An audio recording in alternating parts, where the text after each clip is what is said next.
Titled A Silent Bell. In a small village stood an old school, abandoned and covered in layers of dust. Its most mysterious feature was a large bell hanging silently at the entrance. Legend said the bell would only ring when a child truly wished for knowledge from the heart. Years passed. The school was forgotten. The bell never rang. One day a poor orphan named ریحان, who loved books more than anything, snuck into the ruins to read the torn pages scattered across the halls.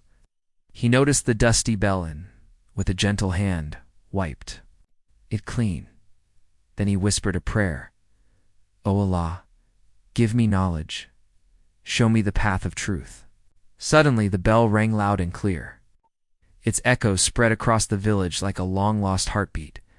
Light burst from the school's broken walls.